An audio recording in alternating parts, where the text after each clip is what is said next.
Blackstone presents Everyday War, The Conflict over Donbas, Ukraine, by Greta Lynn Uehling. This book is read by Erin Bennett.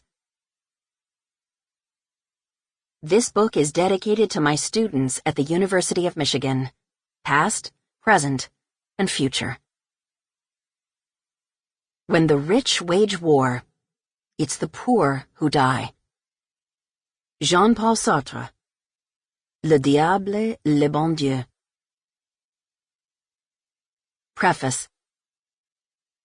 This book explores the conflict over the eastern Ukrainian provinces of Donetsk and Luhansk.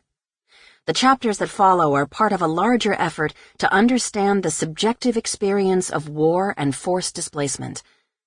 I aim to bring these experiences, which are not incidentally the experiences of an increasing percentage of the world's population, to my undergraduate students, as well as other readers.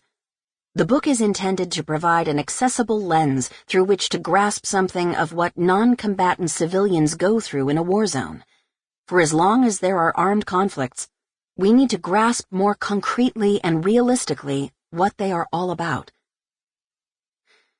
I carried out the research for this book as a Fulbright scholar in Ukraine between the years of 2015 and 2017.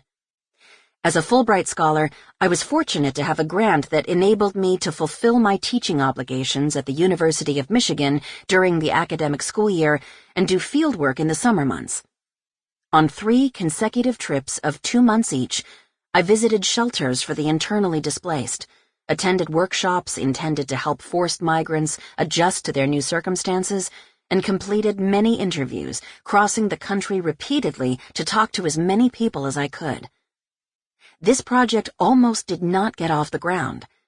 My proposal to the Fulbright Foundation had laid out a plan to investigate the relationship between public commemoration of the past and ethnic tolerance in Crimea. That book will have to wait because while my proposal was being considered by the Fulbright Foundation, something my Crimean Tatar friends had been warning me about since the mid-1990s happened. Crimea was occupied by the Russian Federation. This prevented me and most other foreigners from traveling to Crimea. The Fulbright Foundation generously suggested I carry out research anyway. With many of my Crimean Tatar friends and colleagues having fled the peninsula for their safety, and having carried out multiple research projects on forced migration in a variety of settings in the past, it made sense to shift my focus to the forced migration resulting from the 2014 attempted annexation of the...